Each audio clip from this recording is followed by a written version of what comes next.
안녕하세요. 잡슈광입니다.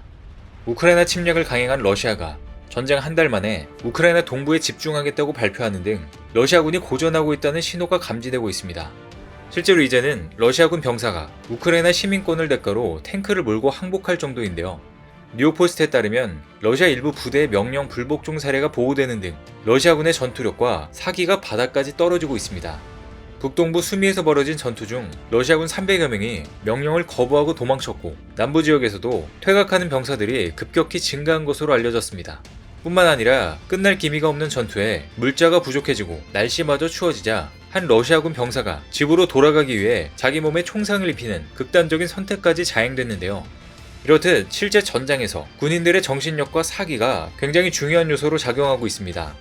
그런데 군의 사기가 저하되고 있는 것은 전쟁을 하고 있는 러시아뿐만 아니라 중국도 마찬가지로 보이는데요. 현재 중국군은 2027년까지 현대적인 군대로 전환하겠다는 목표를 세웠지만 정작 군 수뇌부들은 최신 무기에 대한 지식도 없고 실전에 임한 적이 없어 대처가 어렵다는 지적이 나오고 있습니다. 내부적으로 대만 공격을 계획했다고 밝혀졌지만 실제는 준비가 하나도 되어 있지 않은 모습인데요. 최근 사우스차이나 모닝포스트는 인민해방군이 병력의 30%를 대졸자로 채우는 등 병사들의 교육을 강화하고 있지만 발빠른 기술 진화에 적응하는 것이 문제라고 지적했습니다. 그러면서 인민해방군이 인도와의 국경 분쟁에 대비해 신형 무기들을 배치하고 있지만 중국군 수뇌부들의 실전 경험, 지식 부족이 큰 장애물이 되고 있다고 밝혔습니다. 오늘날의 군의 전술은 크게 변화했는데 중국 수뇌부는 이에 대응하지 못하고 있으며 결국 군의 사기까지 저하시키고 있는 것으로 보이는데요.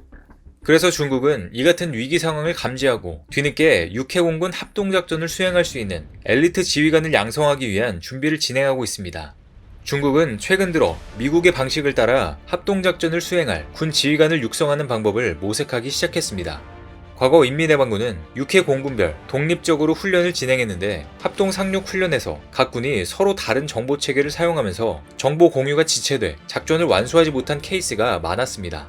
이후 중국 당국은 합동 전투 지휘관 육성이 절실하다는 것을 깨닫고 육군 장교를 해군 함정에 배치하고 공군 장교를 육군 로켓 부대에 파견하고 있다는데 그 효과는 크지 않을 것으로 보입니다. 이런 가운데 한국은 최첨단 무기를 활용하는 훈련을 보여주면서 중국군을 깜짝 놀라게 하고 있는데요. 최근 육군에서 진행한 훈련에 한국판 버전의 제블린도 등장하면서 많은 사람들이 관심을 보이고 있습니다. 그런데 이 훈련을 진행하고 있는 부대가 대한민국에서 가장 강하다고 하는 부대라고 알려지며 많은 부대들이 배우러 올 정도로 유명한 부대가 있다고 하는데요. 일본 자위대도 한국의 훈련을 배우러 왔다가 완전히 몰살당한 기록도 전해지고 있습니다. 과연 어떠한 부대이고 이들이 받는 훈련은 무엇인지 이와 관련해서 자세히 알아보겠습니다. 대한민국 육군은 최근 과학화 전투 훈련 체계를 활용해 실제 전장에서 교전하듯 훈련하는 올해 첫 여단급 KCTC 쌍방 훈련을 진행했습니다. 이번 훈련은 한국판 제블린으로 불리는 현궁이 직접 등장한 데 이어 한 번에 2개 여단급 부대가 서로 교전하는 형태로 실시하는 최초의 적용 훈련이라 크게 주목을 받았는데요. 군 당국에 따르면 최근 육군은 강원도 인제 육군 과학화 전투 훈련단에서 전방 15사단과 6사단 이하 2개 여단 전력이 참가하는 여단급 KCTC 쌍방 훈련을 실시했습니다. KCTC는 실제 전장과 같은 환경에서 교전 훈련을 할 수 있도록 마일지 등 첨단 시설과 장비를 갖춰놓은 육군의 첨단 전투 훈련장으로 이곳에서 두 부대는 무박 4일간 낮과 밤에 모두 교전하는 고강도 전투 훈련에 나섰습니다. 최근 우크라이나 전쟁에서 제블린과 엔로우가 주목을 받았었는데 특히 이번에 우리가 진행한 훈련에는 한국판 제블린 현궁은 물론 첨단 전력인 공격 및 정찰 드론과 차륜형 장갑차, 무인 항공기를 비롯해 전차, 자주포, 공격 및 정찰 헬기가 투입돼 실전성을 높였는데요. 이번에도 우리 군은 현궁으로 장갑차와 일반 차량, 빠르게 질주하는 군용 오토바이까지 격파해 가공할 명중률과 위력을 자랑했습니다. 현재 우크라이나에서 맹활약하고 있는 제블린은 사실 현궁의 위력에 비하면 미미합니다. 이전에도 말씀드렸지만 실제로 한국판 제블린으로 불리는 현궁은 유도 방식이나 탄두 위력, 사거리 면에서 제블린과 비슷하나 성능을 하나씩 뜯어보면 훨씬 더 우수한 것을 알 수 있습니다. 현궁은 제블린보다 관통 능력이 뛰어나고 유효 사거리도 깁니다. 또 제블린은 조준하는데 30초 이상 냉각 시간이 필요한 반면 현궁은 주야간을 막론하고 신속한 조준과 발사가 가능합니다. 게다가 제블린의 3분의 1에 불과한 가격도 상당한 경쟁력입니다. 이렇듯 제블린보다 우수하면서 가격은 저렴한 현궁이 현대 전장에서 주목받을 이유는 충분해 보이는데요. 뿐만 아니라 우리 군도 변화하는 미래 전장에 대비해 형군과 같은 무기 체계를 갖추는 것을 넘어 싸워서 이기는 군대를 육성하기 위해 매진 중입니다. 우리 군은 미래형 첨단 플랫폼을 갖추고 미래 전장을 지배하는 첨단 군으로의 변혁도 추진하고 있는데요. 그런데 이 같은 목표는 미래 전장 환경에 맞는 장비를 확충하는 것과 함께 전투원의 수준까지 높이는 노력이 수반되어야 달성할 수 있습니다. 이 때문에 우리 군은 KCTC에서 전장 상황을 체험하고 전시 임무 수행 능력을 검증하면서 자신의 문제점을 분석해 전투력을 끌어올리고 있습니다. 군당국에 따르면 지난 2002년 중대급 훈련체계로 출발한 KCTC는 2005년 대대급으로 2018년에는 미국과 이스라엘에 이어 세 번째로 여단급 전투훈련체계로 개편했습니다. 그리고 현재까지 22개 여단 전투단에서 온 5만 2천여 명의 장병이 실제 전장과 유사한 환경에서 훈련하며 평범한 군인에서 비범한 전사로 거듭났는데요. KCTC 훈련체계의 우수성은 일찍이 외국군들로부터 호평을 받고 있는데 실제로 이곳에서는 전 세계에서 유일하게 자주포, 박격포 등 곡사하게 훈련을 자동으로 구현할 수 있습니다. 이는 미국도 갖춰져 있지 않은 첨단 훈련 방식인데요. 특히 KCTC에서는 과학화 훈련에 전문화된 인력이 직접 훈련부대의 전투 능력을 끌어내는 역할을 담당하고 있습니다. 그리고 최근 올해 첫 과학화 전투훈련이 종료됐습니다.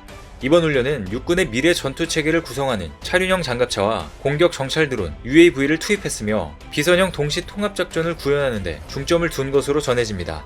지난해에도 우리 군은 체감 온도가 37도에 달하는 폭염과 감염병 확산 속에서도 과학화 전투훈련에 병력 3천여 명이 참가하며 전투력을 높였습니다. 당시 장병들은 마일즈 장비를 착용하고 훈련했는데 전투복 위에 방탄조끼를 입고 그 위에 마일즈 장비와 장구류가 달린 전투조끼를 또 입으며 극한의 상황을 견뎠습니다. 이 훈련에 참가했던 병사들은 실전과 같은 많은 정보들을 습득하며 전투력이 1.5배가량 강해진 것 같다고 뿌듯해하기도 했는데요. 이처럼 KCTC는 가장 거친 곳에서 가장 실전적인 방법으로 우리 육군을 강한 군으로 단련시키고 있습니다. 이처럼 치열하게 훈련하고 있는 KCTC의 일환은 너무나도 많습니다. 실제로 과거 교량 확보를 위해 TF를 투입한 공격군이 대항군에 의해 거의 사멸됐지만 살아남은 이등병 한 명이 포격 유도를 해 방어군을 소탕하고 교량을 확보하는 데 성공한 경우가 있었습니다. 뿐만 아니라 야간에 한 일병이 숨어 있었는데 대항군 한 개 소대 규모가 이를 발견하지 못하자 몰래 뒤에 붙어 따라갔고 뛰어가면서 양쪽으로 총을 연발로 난사해 17명을 죽인 기록도 있습니다.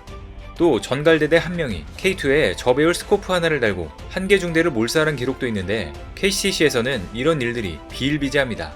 이렇게 다양한 전투 경험을 얻는 것은 굉장히 중요해 보이는데요. 그리고 수년 전 진행된 KCTC 훈련에서 한국군과 일본 자위대가 붙은 적도 있었습니다. 그런데 역시 예상했던 대로 자위대가 처참히 괴멸하는 사건이 있었는데요. 당시 훈련장에 참가한 자위대 장교 12명은 KCTC 소속 전갈대대 병사 12명과 맞붙었는데 전투 30분 만에 자위대 장교 11명은 전사 처리된 반면 전갈대대는 전원 무사했습니다.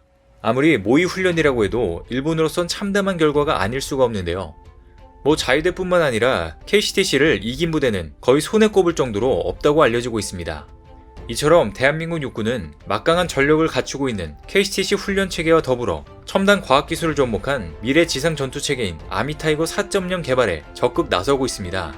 아미타이거 4.0은 드론봇 전투체계, 워리어 플랫폼과 함께 육군을 대표하는 3대 전투체계로 4차 산업혁명 기술로 강화된 지상군의 혁신적 변화를 의미합니다. 이를 위해 육군은 전투 기능과 유무인 복합 전투체계, 작전 운용 성능 검증을 위한 전투 실험을 해왔습니다. 그리고 오는 2024년부터 차륜형 장갑차 2개 대대 규모를 시험 운용한 후 4단 여단급 부대를 대상으로 아미타이거 4.0을 단계적으로 확대할 계획인데요. 이처럼 우리 군은 21세기 전장을 어떻게 지배할까 고민하면서 첨단 전투체계 아미타이거 4.0 적용에 박차를 가하고 있습니다. 이런 신무기체계의 출현과 함께 미래 위협에 선제적으로 대비하기 위한 우리 군의 피나는 노력이 있어 보이는데요.